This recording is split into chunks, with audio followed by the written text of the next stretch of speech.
तो चलो जो आज बुकलेट का रिमेनिंग क्वेश्चन है वो मैं कराता हूँ। और बुकलेट में मैंने पिछले क्लास में 24 तक क्वेश्चन कराया था, उसके आगे मैं 25 से लेकर आगे कराता हूँ। ठीक है, तो इससे पहले एक थ्योरी में पढ़ाता हूँ, एंगुलर डिफ्लेक्शन और लीनियर डिफ्लेक्शन और एंगुलर डिफ्लेक्शन। ठीक है, एक होता है एंगुलर डिफ्लेक्शन, एंगुलर डिफ्लेक्शन।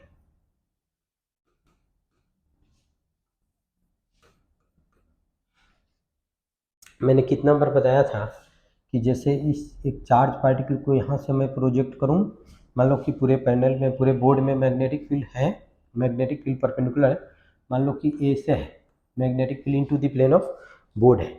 यहाँ से किसी चार्ज पार्टिकल को मैं प्रोजेक्ट कर दूँ, पॉइंट ए से प्रोजेक्ट किया तो ये क्या होगा, सर्कुलर पाथ में मूव करेगा और फिर ए पॉइंट से पास होगा, और ए पॉइंट के परपेंडिकुलर इसका सेंटर होगा आर, और ये पार्टिकल मैक्सिमम आर डिस्टेंस तक ही आगे जा सकता है, आर से आगे नहीं जा सकता है। ठीक है, अगर मान लो कि मैग्नेटिक फील्ड यहाँ तक है, यहाँ तक है, इसी रीजन में है, इसी रीजन में मैग्नेटिक फील्ड है, तो भी ये क्या होगा, आर डिस्टेंस तक आ जाएगा, यहाँ तक हो जाए, यहाँ तक हो जाए तो भी आर डिस्टेंस तक हो जाएगा, यानी कि वो क्या हो जाएगा, कंप्लीट सर्कल में मूव कर जाएगा। ठीक है, अगर मान लो, ठीक है, ऐसे हो जाएगा। और इसमें जैसे मान लो कि एक मैं बता रहा हूँ,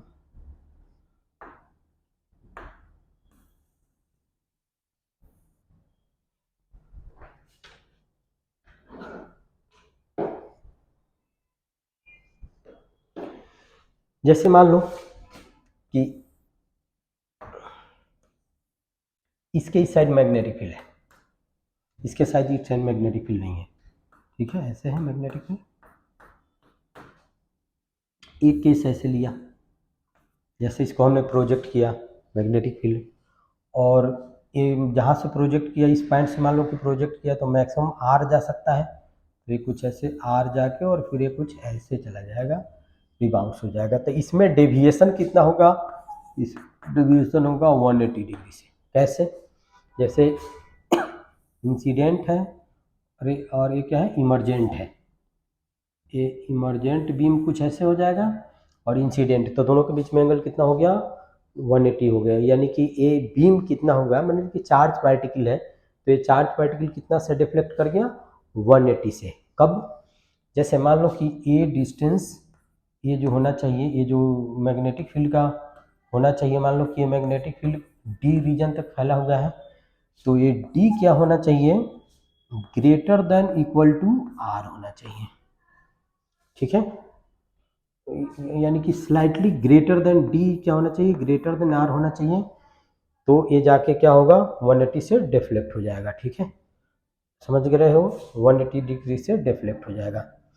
अगर मान लो कि जस्ट आर तक है तो कैसे होगा, तो चलो पहले इसको नोट कर लो, मैं फिर बताता हूँ कि अगर आर तक होगा, ये मैग्नेटिक फील्ड अगर इधर डी डिस्टेंस तक एक्सटेंडेड है और ओ डी आर से ज़्यादा है, तो ये क्या होगा, ये चार्ज पार्टिकल ऐसे जाएगा और वो तो इसी से रिटर्न हो जाएगा, मैग्नेटिक फील्ड तो इतना रीजन तक है। अब केस बताऊंगा कि जैसे आर तक इक्वल टू हो जाए या आर से कम होगा तो क्या डिफ्लेक्शन होगा, उस केस में हम बताएंगे अभी। ठीक है, तो चलो ठीक है, इसको तुम नोट कर लो। अब सिचुएशन ये है कि यहाँ पे जस्ट इसी रीजन तक है, यानी कि ए डिस्टेंस तुम्हारा क्या है, आर है। ठीक है, आर क्या है, एम वी बाई क्यू भी, जिस सर्कल को ये चार्ज पार्टिकल सर्कुलेट करता है, तो इस केस में अगर किसी चार्ज पार्टिकल को यहाँ से प्रोजेक्ट करेंगे तो कुछ ऐसे आके इस चार्ज पार्टिकल को ऐसे प्रोजेक्ट करेंगे, तो कुछ ऐसे जाके, इसके बाद तो चार्ज पार्टिकल है नहीं, तो ये चार्ज पार्टिकल क्या हो जाएगा, ये चार्ज पार्टिकल 190 डिग्री से डेविएट हो गया जाएगा। ये चार्ज पार्टिकल जा रहा है ऐसे, अगर ये डिस्टेंस डी, अभी जो मैं कंडीशन लिखाया था, डी इक्वल टू आर है, तो ये चार्ज पार्टिकल कुछ जैसे ये जस्ट आर के इक्वल टू है, तो ये चार्ज पार्टिकल ऐसे जाएगा, आर डिस्टेंस तक जाएगा, और स्लाइटली, ये डी क्या है, slightly greater than equal to R है, तो इस केस में क्या हो जाएगा, चार्ज पार्टिकल ऐसे चला जाएगा, यानी कि ये 90 डिग्री से डेविएट हो जाएगा। अगर आर से स्लाइटली कम है तो ये क्या हो जाएगा, 90 डिग्री से डिविएट हो जाएगा। यानी कि D is slightly less than, मैं ऐसे लिख रहा हूँ कि D is slightly less than R है, तो एक इसमें डिविएशन कितना डिग्री से हो जाएगा, 90 डिग्री से। कैसे, ये चार्ज पार्टिकल कुछ ऐसे चला और ये कुछ ऐसे चला जा रहा है, तो इंसिडेंट है और इमर्जेंट है, दोनों के बीच में एंगल 90 डिग्री होगा।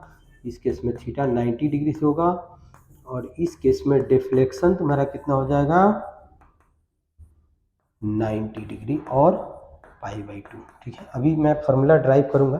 ठीक है, एक ये केस है। अब थर्ड केस ये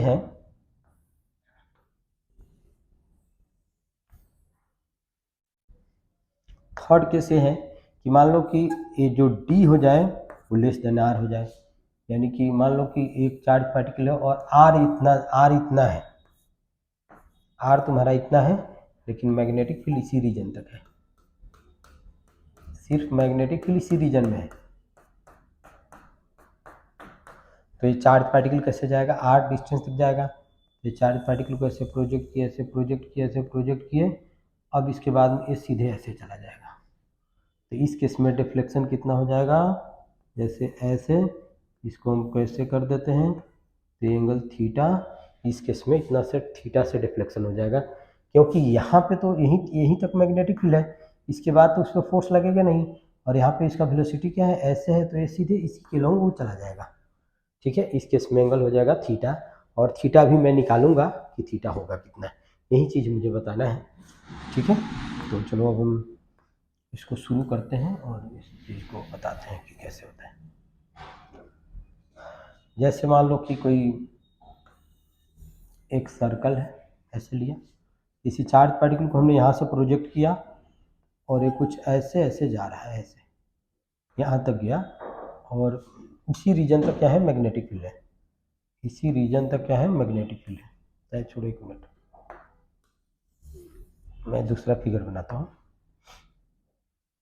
जैसे मान लो कि इस रीजन तक, इसी रीजन में मैग्नेटिक फील्ड है,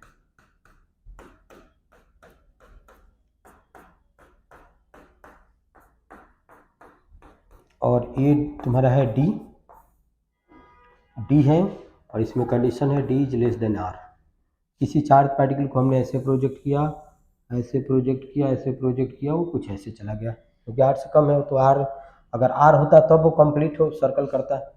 ठीक है, ऐसे ऐसे जा रहा है, तो इसका मान लो कि इसका सेंटर तो कहीं यहाँ पे होगा, तो ए डिस्टेंस और ए डिस्टेंस क्या होगा, इक्वल हो जाएगा, आर ही हो जाएगा। ठीक है, और इसको हमने आगे एक्सटेंड कर दिया, इससे हमने क्या किया, परपेंडिकुलर ड्रॉ कर दिया, तो एंगल कितना हो गया, थीटा। ये भी फिगर क्लियर नहीं बनना, एक मिनट, ये भी क्लियर फिगर नहीं बन रहा है, एक मिनट और मैं कोशिश करता हूँ। ये थोड़ा फिगर बनाना ही कॉम्प्लिकेटेड है।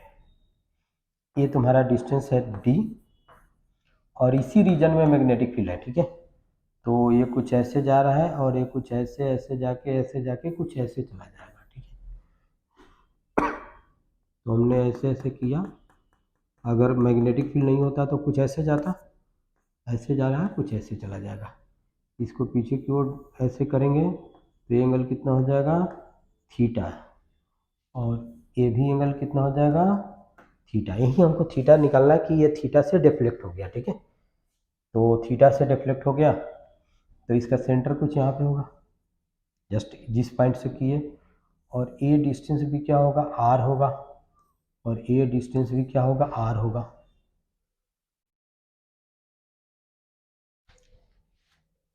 अब हमको थीटा निकालना है कि थीटा होगा कितना, तो एक मिनट,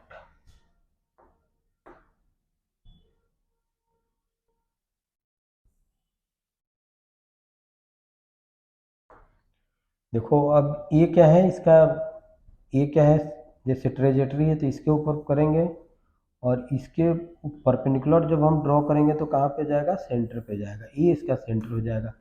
ठीक है, ये भी क्या है, 90 डिग्री हो जाएगा ट्रेजेक्टरी पे, और ये भी ट्रेजेक्टरी पे कितना हो जाएगा, 90 डिग्री हो जाएगा।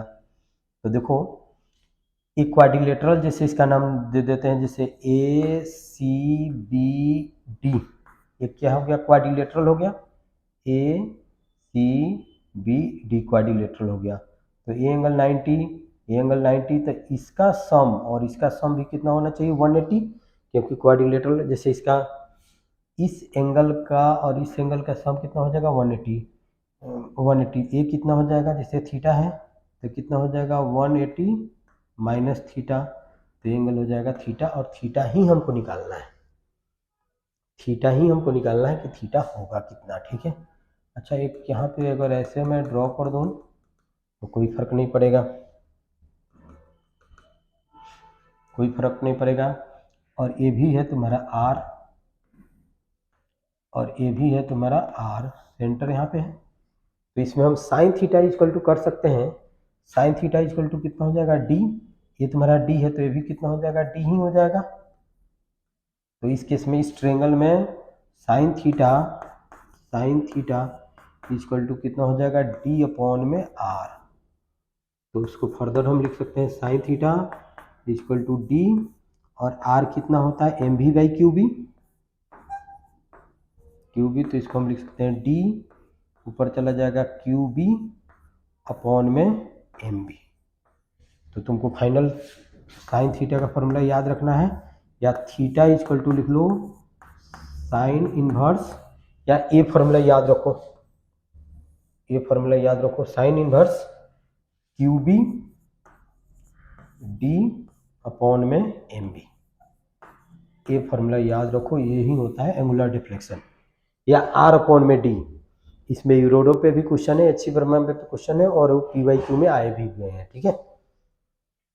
तो ये फार्मूला हम यूज कर लो, ठीक है, यही फार्मूला हम यूज करेंगे, थीटा इक्वल टू होता है क्यू भी डी अपॉन में इतना, और इसमें डिफ्लेक्शन की एंगुलर, ये तो लीनियर डिफ्लेक्शन कितना होगा, इतना हो गया, इसको एक्स ले लेते हैं, इसको लीनियर डिफ्लेक्शन हो गया, एक्स की ज़रूरी नहीं है, इस पर कोई क्वेश्चन जेई में नहीं आ रखा है, इसलिए मैं नहीं बताऊँगा, ठीक है। एक्स भी निकाला जा सकता है, और ओ कैसे, जैसे ए तुम्हारा एक्स हो गया तो ये भी एक्स हो गया, तो ये कितना हो जाएगा, आर माइनस एक्स स्क्वायर, तो इसका स्क्वायर प्लस इसका स्क्वायर इज इक्वल टू इसका स्क्वायर, ऐसे निकाला जा सकता है। चलो तो ठीक, इसी पे हम क्वेश्चन कराएंगे, और याद रखना है sine theta equal to D, D क्या है, जितना डिस्टेंस तक मैग्नेटिक फील्ड एक्सटेंडेड है, अपॉन में R, radius of charge particle, ठीक है। और ये याद रखना है थीटा क्या है, एंगुलर डिफ्लेक्शन, कितना एंगल से डिफ्लेक्ट किया,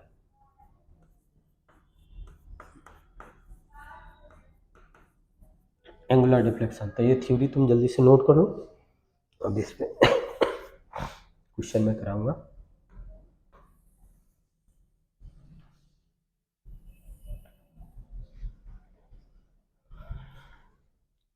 जैसे क्वेश्चन नंबर इसमें है 25, बुकलेट का question number 25, given A particle of mass m and charge q is projected in region having perpendicular magnetic field b, find the angle of deflection sin theta निकालना, if the particle is comes out of the magnetic field if width d of region b is very slightly small than, यानी कि first case में d क्या है, M we by Q B है, M we by Q B है, ठीक है। तो इस केस में साइन थीटा इक्वल टू हमने क्या लिखा था, आर अपॉन में डी, और इस केस में ये थीटा ये अप्लीकेबल कब होगा, जब आर क्या हो, ए डी क्या होना चाहिए, आर से बड़ा होना चाहिए, यानी कि ये तो जानते हो साइन थीटा की वैल्यू लेस देन 1 होता है, तो डी बाई आर क्या होना चाहिए, लेस देन 1, यानी कि R is less than D. अगर इससे ज़्यादा हो जाए, अगर डी की वैल्यू आर से ज़्यादा हो जाए या आर की इक्वल टू हो जाए, तो 90 डिग्री आर से डी की वैल्यू अगर डी की वैल्यू आर से ज़्यादा हो जाए, तो उस केस में डिफ्लेक्शन तुम्हारा 180 डिग्री से होगा, याद रखना। डी की वैल्यू आर हो जाए, 2r हो जाए, 3r हो जाए, 4r हो जाए, चाहे जितना भी हो जाए उस केस में एंगल ऑफ डिफ्लेक्शन कितना होगा, 180 होगा। तो फर्स्ट इस केस में साइन थीटा इक्वल टू लिख देते हैं, साइन थीटा इक्वल टू कितना हो जाएगा, r that is m we by Q B, r तुम्हारा m we by Q B होता है, r B by Q B, और डी भी कितना है, M we by Q B है। तो ये कितना हो जाएगा 1, तो इस थीटा इक्वल टू कितना हो जाएगा 90 डिग्री और पाई बाई 2 हो जाएगा।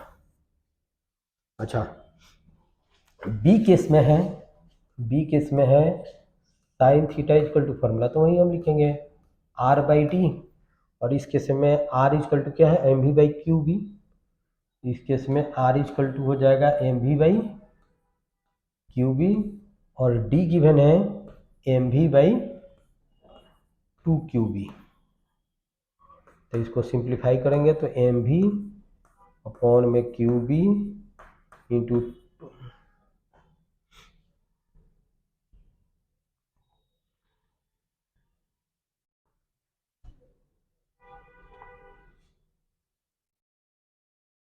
width d of the region is very slightly smaller than दिया हुआ m we by d given है M we by q 2 Q B, यानी कि फर्स्ट में रेडियस है, रेडियस का ट्वाइस हाफ दिया हुआ है।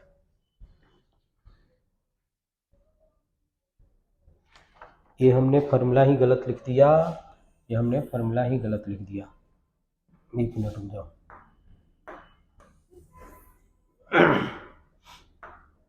इस केस में साइन थीटा इक्वल टू होता कितना है डी बाई आर होता है, गलत हमने फार्मूला लिख दिया। अभी मैं ड्राइव किया था साइन इक्वल टू कितना होगा डी बाई आर होगा। तो फर्स्ट केस में तो आंसर उतना ही आएगा, फर्स्ट केस में डी इतना है तो एक इसके इक्वल टू है आर के इक्वल टू है, तो साइन थीटा इक्वल टू कितना हो जाएगा आर अपॉन में आर दैट इज 1, तो थीटा इक्वल टू कितना हो जाएगा पाई बाई 2। सेकेंड केस में है, सेकेंड केस में फार्मूला आप लिखेंगे sine theta equal to D upon में आर, तो इस केस में डी इक्वल टू कितना है देखो एम वी बाई गिवन है एम वी अपॉन में 2 क्यू बी, तो यानी कि आर बाई कितना हो जाएगा 2 हो जाएगा, तो साइन थीटा इक्वल टू कितना हो जाएगा ए डी गिवन है, डी इक्वल टू इतना गिवन है तो एक लिख देंगे आर बाई 2 अपॉन में R, R R cancel out हो जाएगा, तो इस केस में साइन थीटा इक्वल टू कितना हो जाएगा 1/2, तो थीटा इक्वल टू कितना हो जाएगा पाई बाई 6 और 30 डिग्री। और सी केस में है d equal to 2r given है that is 2 m we by Q B. हमने क्या बताया कि जब भी d की वैल्यू r हो या r से ज़्यादा हो जाए, r से ज़्यादा हो जाए तो उस केस में थीटा इक्वल टू कितना होता है 180 डिग्री। अगर इस केस में अगर फॉर्मूला डाल दोगे तो साइन थीटा की वैल्यू आ जाएगा 2, जो कि पॉसिबल नहीं है। तो जब भी d यानी कि मैग्नेटिक फील्ड का एक्सटेंशन r से ज़्यादा हो जाए, 2r हो जाए, 3r हो जाए, 1.5r आ जाए या 10r हो जाए, 20r हो जाए, सभी केस में क्या होगा डिफ्लेक्शन कितना होगा 180 डिग्री से ही होगा। चलो इसको नोट कर लो जल्दी।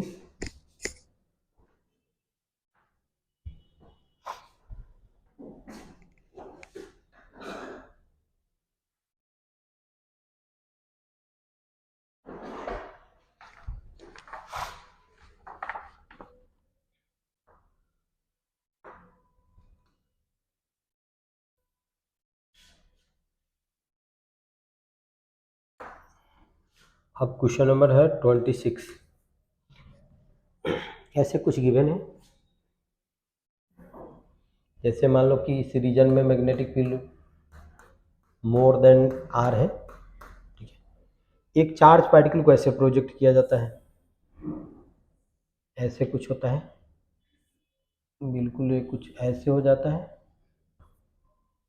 और एक चार्ज पार्टिकल कुछ ऐसे जाके कुछ ऐसे हो जाता है।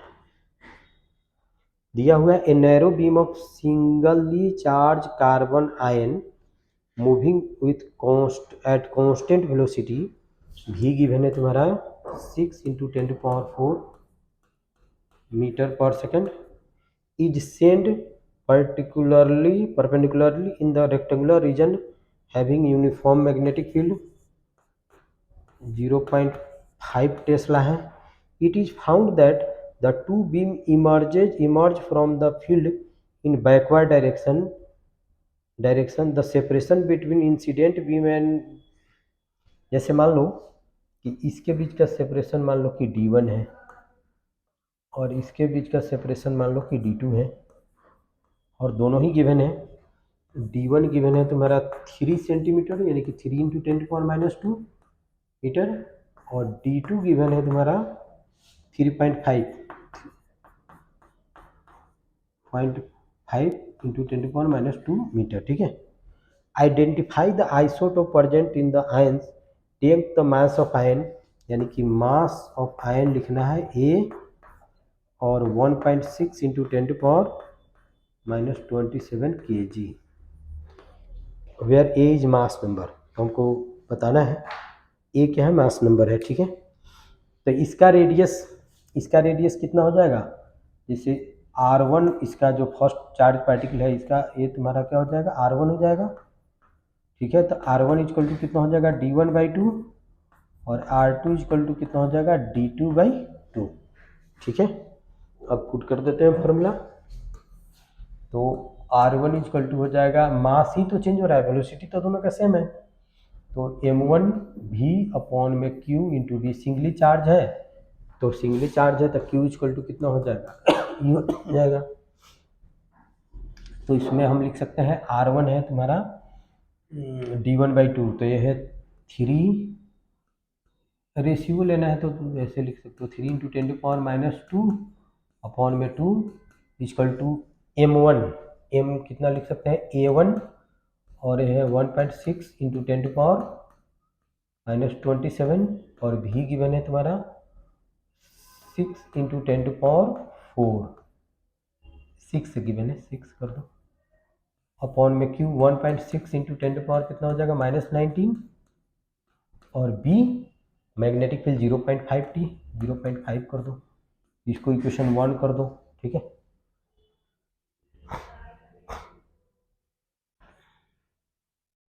और दूसरा लिख दो 3.5 × 10⁻² अपॉन में 2 और इसको लिख दो A2 1.6 × 10⁻27 और ये हो जाएगा 6 × 10⁴ है।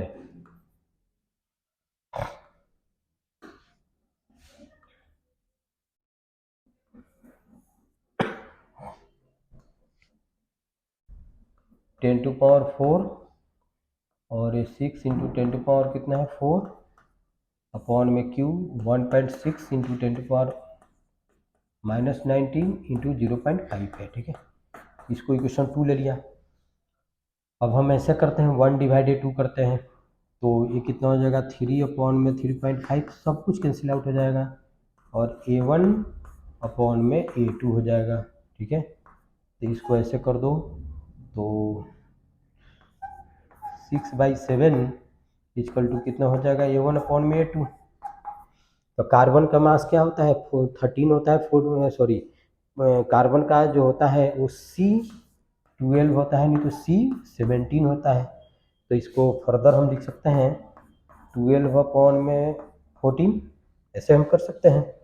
तो इससे क्या होगा, A1 कितना हो जाएगा, 14 हो जाएगा और A2 कितना हो जाएगा, A1 12 हो जाएगा और A2 क्या हो जाएगा, 14 हो जाएगा। तो इसमें दो आइसोटोप हो गए, एक C14 एक C12 एंड C14, एक C12 एंड C14।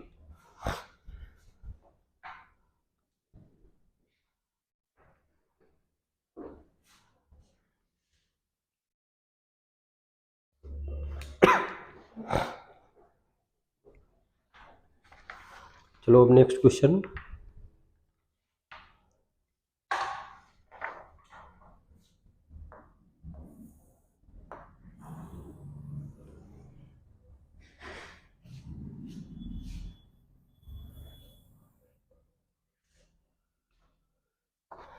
उसके बाद में क्वेश्चन नंबर है 27। ये दिया हुआ है Fe plus ion are accelerated, singly charge है तो Q इक्वल टू कितना हो जाएगा, E। पोटेंशियल डिफरेंस गिवन है V, पोटेंशियल डिफरेंस गिवन है 500 volt injected normally into the homogeneous magnetic field B of strength B given है, magnetic field given है 20 milli tesla, यानी कि 220 into 10⁻³ tesla, that is 0.2 tesla. B equal to इतना given है। The radius of the circular path followed by the isotope with mass number इतना, और देखो A1 equal to given है 57 और A2 इक्वल टू गिवन है 58।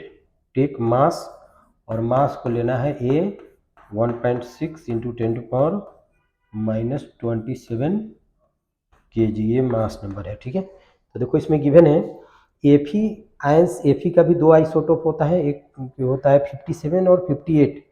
Fe plus ions are accelerated through a potential difference 500 volt and injected normally into the homogeneous magnetic field B of strength 20 milli tesla. Find the radius of circular path followed by the isotopes and mass इतना इतना given है। तो radius का formula निकालना है, दो तो R1 equal to कितना लिख देते हैं, M1V अपॉन में QB, ऐसे लिख सकते हैं।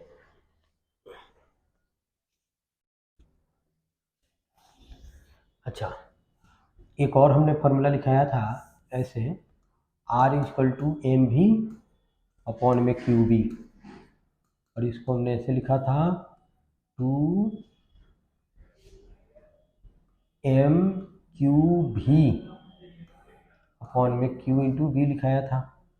तो R इक्वल टू फर्दर हम लिख सकते हैं 2, देखो अब इसमें Q कितना है 1 है, सब कुछ वैल्यू पुट करते हैं, तो R1 निकालेंगे तो हो जाएगा 2M1EV अपॉन में कितना हो जाएगा E इंटू बी हो जाएगा। ठीक है, तो सब तो सेम ही है, जस्ट मास डिफरेंट है, तो इसको हम लिख सकते हैं √2A1, जो A1 गिवन है, और 1.6 इंटू 10⁻⁻19 तो होगा ही, और ये सब की कॉमन होगा, जस्ट A1 डिफरेंट होगा। इसको हम ऐसे लिख सकते हैं, ए होता है मास इक्वल टू होता है a mass of protein, sorry proton, a mass of proton होता है। जैसे कोई केमिस्ट्री में तो जानती ही हो, जैसे मान लो कि कोई एलिमेंट है X, इस पे हमने लिख दिया 90 और यहाँ पे लिख दिया 46 ऐसे, तो इसका मास, एलिमेंट का मास कितना हो जाएगा A टाइम्स, ए क्या है, ए है, ये तुम्हारा ए है, और ये क्या होता है जेड होता है, तो 90 MP, ये चीज़ न्यूक्लियाई में मैं डिटेल से पढ़ाऊँगा। इसका मास हो जाएगा 90 times mass number times mass of proton. ठीक है, तो इसको हम फर्दर ऐसे लिख सकते हैं R1 इक्वल टू 2, और इसको हम लिख सकते हैं R1 इक्वल टू लिख सकते हैं √2A1MP E into V upon में E इंटू बी, और ये तुम इजीली निकाल सकते हो, R1 निकालना है। तो हम ऐसा करते हैं कि स्क्वायर रूट में लिख देते हैं 2A1MP EV अपॉन में E square into B square लिख सकते हैं। इसको भी हमने रूट में ले लिया, इसको हमने क्या किया, कट कर दिया, तो फाइनल हमारा फॉर्मूला आ गया 2A1MP भी अपॉन में E इंटू बी स्क्वायर, और सब कुछ गिवन है, इसकी वैल्यू पुट कर दो।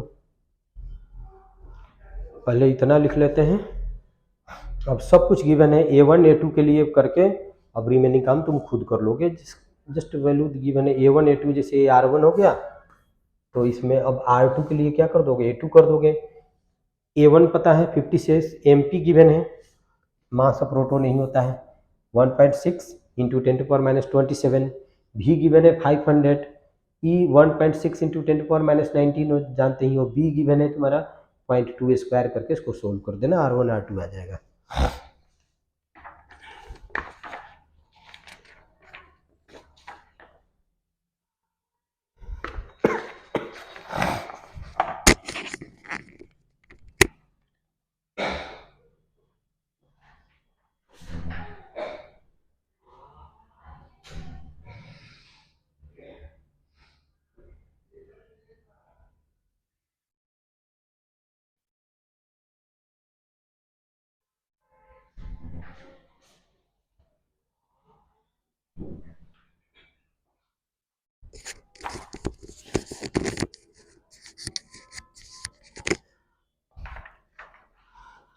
उसके बाद में है क्वेश्चन नंबर 28।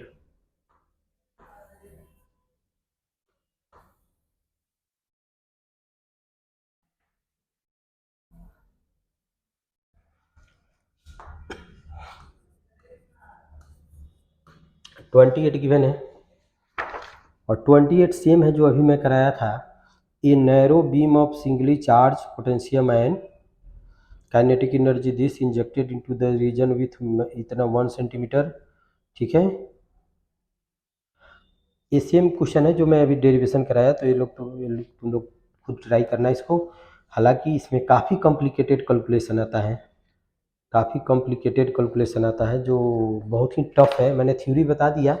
अच्छा है, क्वेश्चन नंबर 28 को छोड़ देना, ठीक है, क्योंकि इसमें काफ़ी कॉम्प्लिकेटेड क्वेश्चन आएगा और मेंस लायक नहीं है। 29 हम करते हैं, क्वेश्चन नंबर 29। ए गिवन है, a particle having charge given है, मास गिवन है, projected with velocity 1 kilometre per second in a magnetic field of magnitude 0.5 milli tesla है।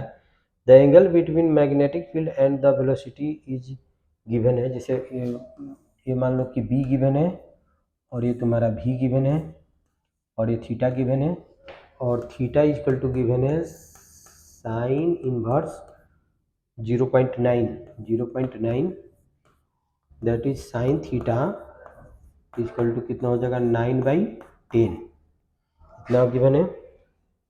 तो so that part is helix, वो जरूरी नहीं है। Find the diameter of helix and is pitch, diameter निकालना है, रेडियस निकाल के 2 कर दो, तो रेडियस इजकल टू कितना होता है एम भी परपेंडिकुलर अपॉन में क्यू बी। तो डायमीटर निकालना है, 2r दोनों साइड हमने क्या किया 2 से मल्टीप्लाई कर दिया, एम भी परपेंडिकुलर अपॉन में क्यू इंटू बी।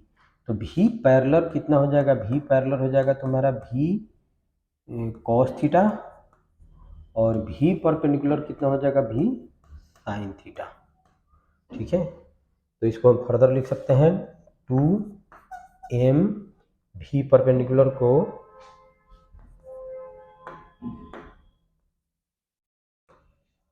ऐसे लिख देते हैं, भी परपेंडिकुलर को हम लिख सकते हैं भी साइन थीटा अपॉन में लिख सकते हैं क्यू इंटू बी। और सब कुछ नोन है, सब कुछ गिवन है, तो अब इसमें पुट करके तुम डायमीटर इक्वल टू 2r हो जाएगा और इसमें सब कुछ गिवन है, चार्ज गिवन है, मास गिवन है, वेलोसिटी गिवन है, sine theta equal to given है, वो निकाल लो। डायमीटर को कैपिटल डी से कर दो क्योंकि हमको पिच से भी निकालना है। दूसरा केस में पिच निकालना होता है, पिच इक्वल टू होता है भी पैरेलल इंटू टाइम पीरियड। ठीक है, तो हो जाएगा भी कॉस थीटा और टाइम पीरियड होता है 2πm अपॉन में q into B, 2πm upon में q इंटू बी। अब यहाँ पे कॉस साइन थीटा की बने तो कॉस थीटा निकाल लो, तो कॉस थीटा इक्वल टू क्या हो जाएगा 1 माइनस साइन स्क्वायर थीटा, तो 1 माइनस 81 अपॉन में 100, तो कितना हो जाएगा √19 अपॉन में 10 कॉस थीटा इक्वल टू, अब सब कुछ 2πm क्यू बी गिवन है, इससे डी पिच तुम्हारा निकल जाएगा कि क्या होगा।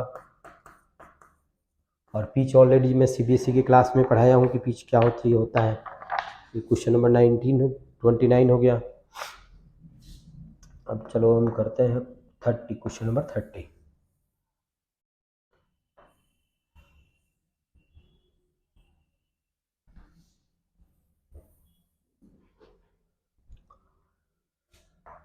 क्वेश्चन नंबर हम करते हैं 30। गिवन है ये proton projected in magnetic field 0.02 Tesla travels along A helical path of radius 5 centimetre. देखो मैग्नेटिक फील्ड गिवन है इसमें 0.02 Tesla travels along helical path of radius given है 5 सेंटीमीटर, 5 इंटू 10 टू पावर कितना हो जाएगा -2 मीटर। और पिच डी गिवन है तुम्हारा 20 सेंटीमीटर, तो इसको हम लिख देते हैं 0.2 metre. Find the component of velocity of the proton along and perpendicular to the magnetic field. और मास गिवन है प्रोटॉन का 1.6 इंटू 10⁻⁻27, 2 लिखा हुआ है, 27 होता है इसलिए इसको चेंज कर लेना है। और हमको निकालना है भी परपेंडिकुलर क्या होगा और भी पैरेलल क्या होगा। तो देखो रेडियस का फॉर्मूला भी हमने लिखाया था, मास भी परपेंडिकुलर अपॉन में क्यू इंटू बी होता है। तो प्रोटॉन के लिए है तो इसको हम लिख सकते हैं एम पी भी परपेंडिकुलर अपॉन में ई इंटू बी। तो भी परपेंडिकुलर का फॉर्मूला हो जाएगा B R E B upon में एम पी। और सब कुछ गिवन है, रेडियस गिवन है 5 इंटू 10⁻², ई होता है 1.6 इंटू 10⁻19, बी होता है, बी गिवन है 0.02, और ये होता है 1.6, ये 1.9 होता है, 1.9 इंटू 10⁻19 और 1.6 इंटू 10⁻27, और इसको पुट कर लेना है और इसको लिख देना है मीटर पर सेकेंड। ठीक है, अच्छा चलो एक यहाँ पे हमने बोल दिया, इसे डी इक्वल टू होता है भी पैरेलल इंटू टाइम पीरियड। इसको फर्दर हम लिख सकते हैं भी पैरेलल, और ये होता है 2πm अपॉन में क्यू इंटू बी। ठीक है, और क्यू कितना होता है, ई होता है। तो भी parallel equal to D E B upon में 2π मास ऑफ प्रोटॉन हो जाएगा। सब कुछ डाटा की वैल्यू इसमें पुट करके आंसर कर दो।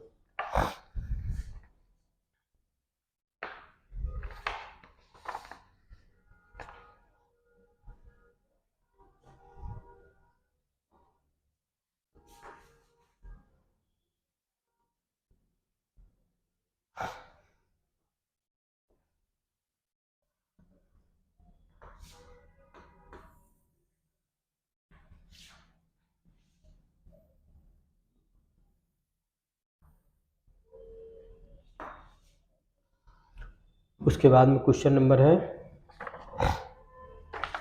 31। अच्छा क्वेश्चन है, ये दिया हुआ है a particle having mass m and charge q is release from origin in the region in which electric field magnetic field given by. Electric field क्या है, जेड डायरेक्शन में है, मैग्नेटिक फील्ड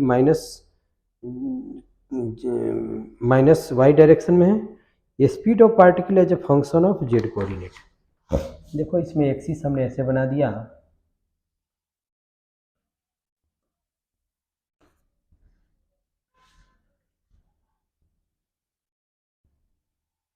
जैसे इसको जेड ले लिया, इसको वाई ले लिया और इसको एक्स ले लिया।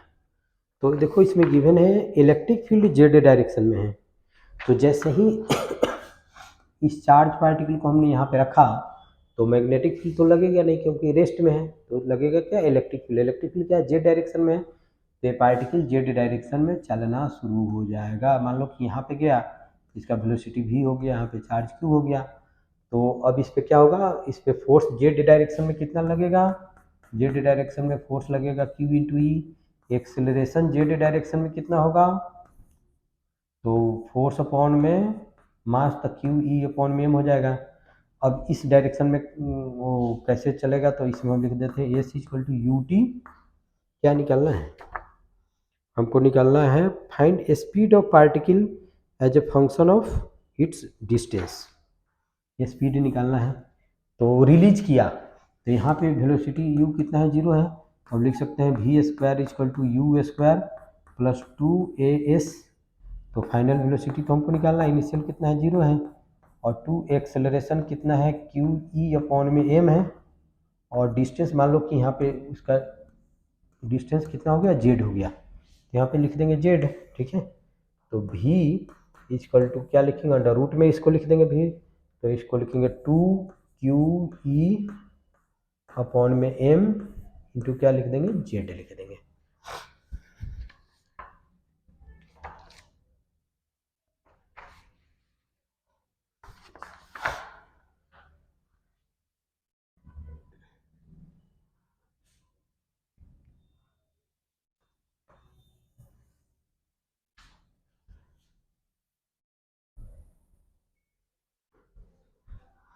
उसके बाद में क्वेश्चन नंबर है 32।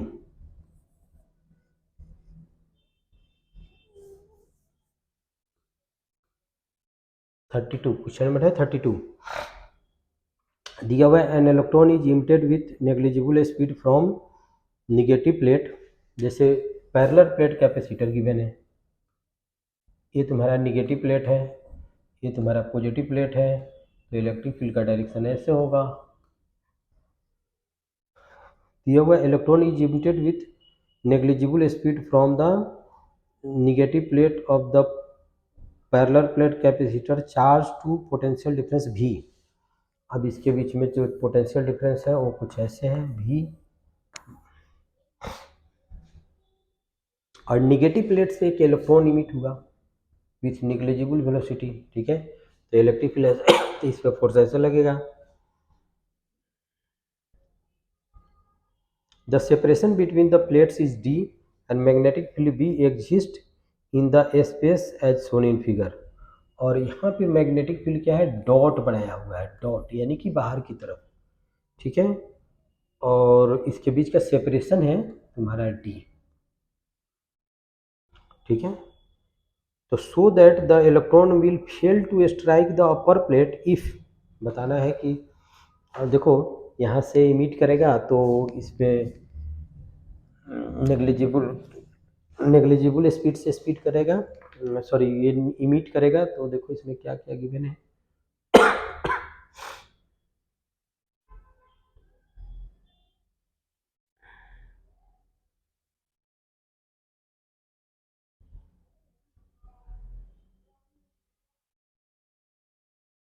तो शो करना है, इसमें शो करना है कि अगर D greater than 2 mass of electron potential difference E B square to the power अगर हाफ हो जाए तो फेल कर जाएगा, स्ट्राइक कर जाएगा, ठीक है। तो देखो ये कुछ ऐसे जाएगा और इस केस में इस पर इलेक्ट्रिक फील्ड इस डायरेक्शन में लगेगा तो उस पर फोर्स इस डायरेक्शन में लगेगा, ठीक है। तो अगर इसका रेडियस ये क्या होगा, ये इधर भी जाएगा और इस पर मैग्नेटिक फोर्स इस डायरेक्शन में लगेगा।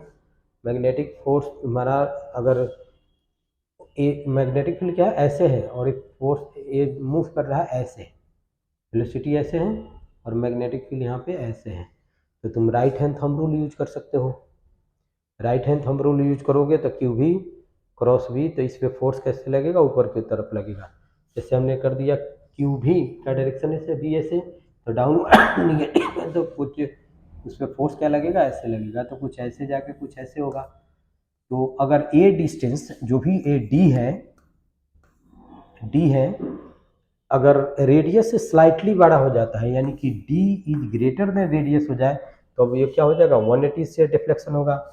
और इसको हम फर्दर लिख सकते हैं कैसे, डी इज ग्रेटर देन, इस रेडियस का फॉर्मूला क्या बताया था, M we by Q B, तो 2m Q into V upon में क्यू इंटू बी होता है।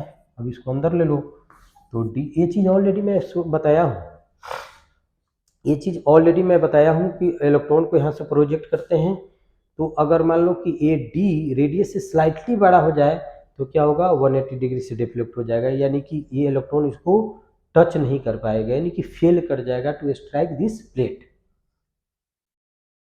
ठीक है। तो D इज ग्रेटर देन, इसको हम एक ही में लिख देते हैं, तो 2m भी अपॉन में E इंटू बी स्क्वायर हो जाएगा, ठीक है। तो इसको अब इसको एम पी लिख दो, तो इसको हम फर्दर बस इसको एम पी भी कर दो, ई इंटू बी स्क्वायर कर दो, बी नॉट स्क्वायर कर दो, और इसको ये मास ऑफ इलेक्ट्रॉन है इतना ही हो जाएगा, प्रूव्ड हो गया।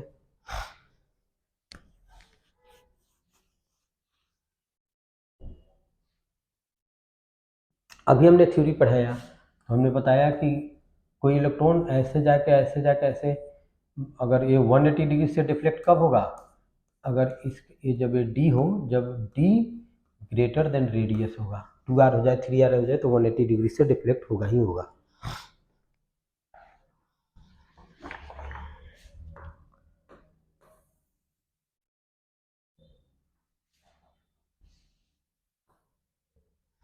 ये सब बहुत ही अच्छे क्वेश्चन है। चलो अब क्वेश्चन नंबर हम 33 करते हैं।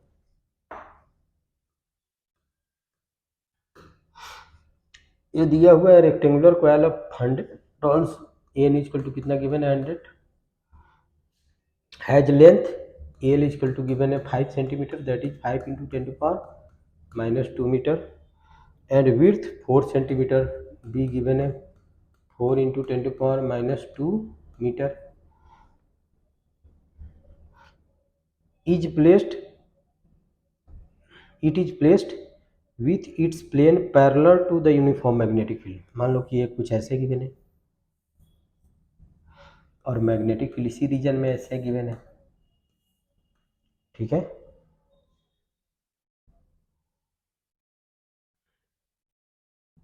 और इसमें करंट है, करंट आई इक्वल टू है 2 ampere. Find the magnitude of magnetic force and torque. इसमें हमको नेट फोर्स बताना है कि क्या होगा और टॉर्क बताना है कि क्या होगा, टॉर्क सॉरी क्या होगा, ठीक है।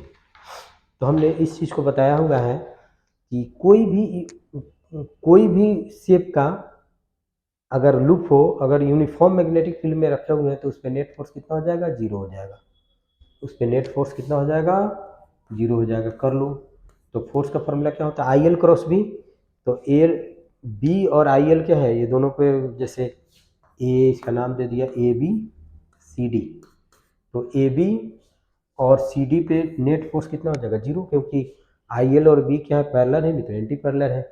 इस पे और इस पे फोर्स क्या होगा, इक्वल अपोजिट होगा, नेट फोर्स जीरो हो जाएगा। इस पे याद रखना कि कोई भी शेप का हो, किसी भी इरेगुलर शेप का हो, किसी भी इरेगुलर शेप का हो, अगर यूनिफॉर्म मैग्नेटिक फील्ड में रखे हुए हैं तो उस पर नेट फोर्स जीरो हो जाएगा।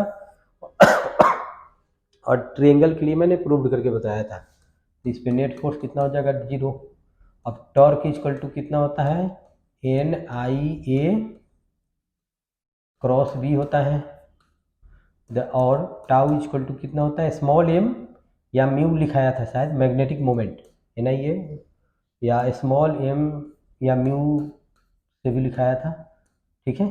तो देखो इसमें करंट ऐसे चल रहा है, तो मैंने क्या बताया था कि मैग्नेटिक फील्ड का डायरेक्शन, मैग्नेटिक मोमेंट का डायरेक्शन क्या होता है, करंट के डायरेक्शन में अपने कॉर्ल को घुमाओ। तो इसका मैग्नेटिक फील्ड का, मैग्नेटिक मोमेंट का डायरेक्शन ऐसे हो जाएगा, यानी कि ऐसे हो जाएगा, मैग्नेटिक फील्ड ऐसे हो जाएगा, दोनों मैग्नेटिक मोमेंट ऐसे और मैग्नेटिक फील्ड ऐसे, दोनों के बीच में एंगल कितना है, 90 डिग्री है।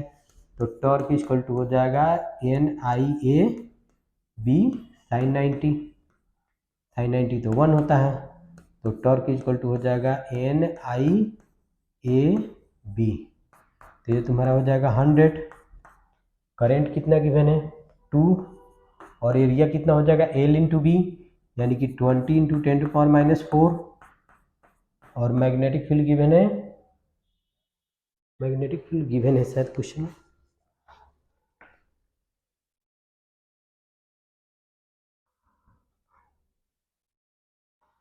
इसमें टॉर्क गिवन है, मैग्नेटिक फील्ड निकालना है। टॉर्क गिवन है 0.2 गिवन है न्यूटन मीटर, तो इसमें तुम निकाल दो, 0.2 कर दो और यहाँ पे b कर दो, और b इक्वल टू जो होगा तुम सोल्व कर लो खुद, कुछ नहीं है इसमें।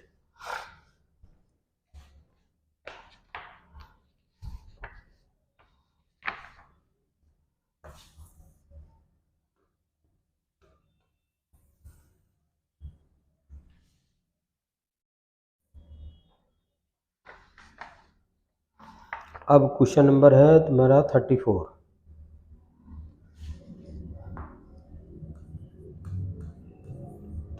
में गिवन है ए 50 टर्न सर्कुलर, पहले लिख देता हूँ डाटा, नंबर ऑफ टर्न्स कितना गिवन है 50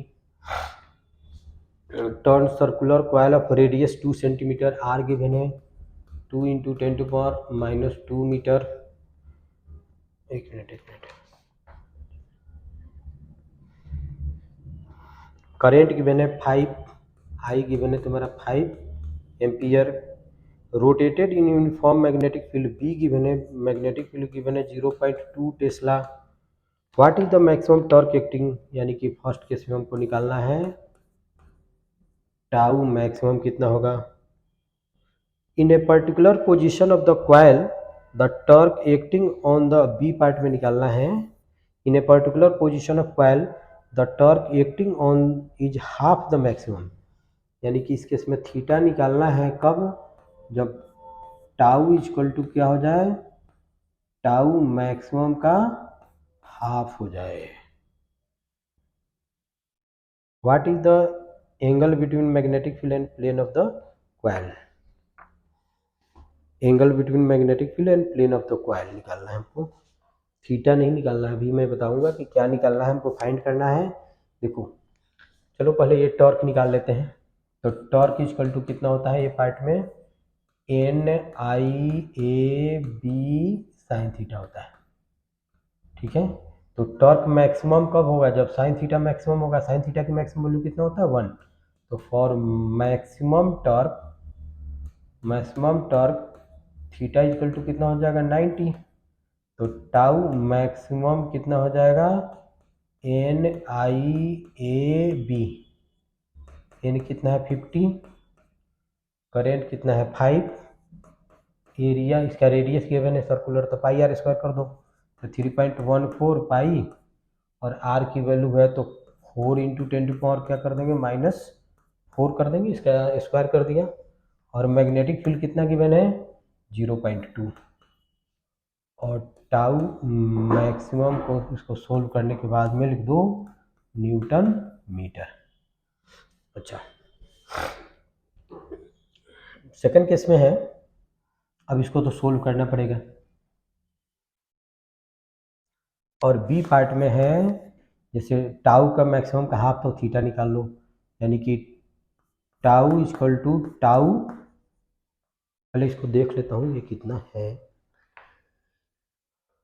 और आफ्टर सोल्विंग ये आता है 6.3 इंटू 10⁻⁻2 गिवन है।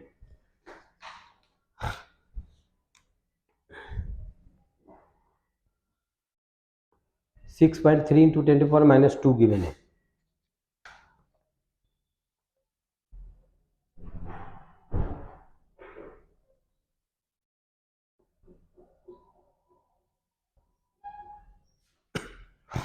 आफ्टर सोल्विंग ये आता है 6.2 इंटू 10⁻⁻2 न्यूटन मीटर। तो टाउ मैक्सिमम का 2 हो जाएगा, और एक और क्या हो जाएगा N I A B sine theta, ठीक है। तो एन आई ए बी उतना ही आ रहा है, तो 6.2 इंटू 10⁻, कितना लिख देंगे -2, और इसको हम क्या लिख देंगे साइन थीटा। देखो एन आई ए बी की वैल्यू हम डायरेक्ट इसमें पुट कर दिया, और टाउ कितना हो जाएगा 6.2 इंटू 10⁻⁻2 अपॉन में 2 equal to 6.2 into 10⁻⁻2 into sine theta. तो इससे इसको कट कर दो, तो यहाँ पे साइन थीटा इक्वल टू कितना हो जाएगा 1/2, इसलिए थीटा इक्वल टू कितना हो जाएगा 30 डिग्री। ये आंसर नहीं हुआ 30 डिग्री, थीटा 1 फाइंड करना है। और पहले इसको नोट कर लो, फिर मैं बताता हूँ कि क्या फाइंड करना है। चलो ये पार्ट हम हटाते हैं। देखो इसमें क्वेश्चन में गिवन है what is the angle between magnetic field and plane of the coil. जैसे मान लो कि ये तुम्हारा सर्कुलर लूप है, और इसका नॉर्मल क्या हो जाएगा एन हो जाएगा परपेंडिकुलर, और मैग्नेटिक फील्ड ए हो गया, और ए एंगल थीटा हो गया। नॉर्मल का मतलब कि इसी डायरेक्शन में मैग्नेटिक मोमेंट का डायरेक्शन होगा, यानी कि म्यू और स्मॉल एम का डायरेक्शन ऐसे हो जाएगा, म्यू और स्मॉल एम दोनों मैग्नेटिक मोमेंट, तो इसके बीच में एंगल थीटा हो गया, और ये हमारा आ गया 30 डिग्री। ये जो साइन थीटा लिखते हैं angle between magnetic moment and magnetic field, हमको क्या निकालना है फील्ड और प्लेन के बीच में एंगल निकालना है, ए वाला एंगल निकालना है। तो ये ए और मैग्नेटिक मोमेंट क्या होता है, उसके क्वाइल के परपेंडिकुलर होता है। ये तुम्हारा 90 है, ये तुम्हारा क्या हो जाएगा टोटल 90 हो जाएगा, 30 है तो ये कितना हो जाएगा 60 हो जाएगा। तो जो हमको फाइंड करना है θ1, तो θ1 इक्वल टू कितना हो जाएगा 60 डिग्री हो जाएगा।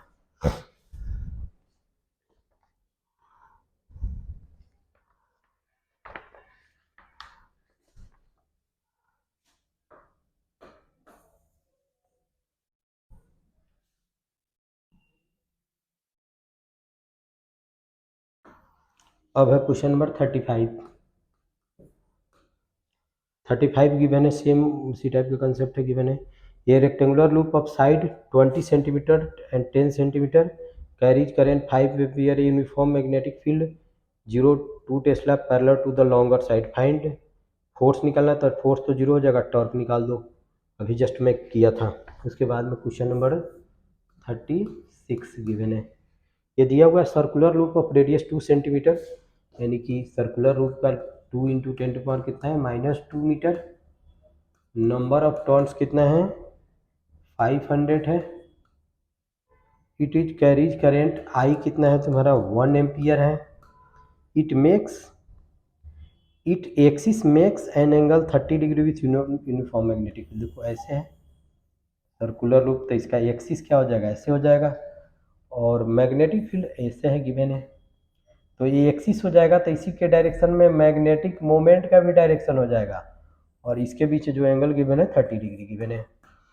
ये circular loop of radius 2 centimetre has 500 turns in it and carries current 1 ampere. Its axis makes an angle 30 degree with uniform magnetic field B, और बी गिवन है तुम्हारा 0.40 tesla that exist in the space. Find torque acting on this. Direct formula putting है NIAB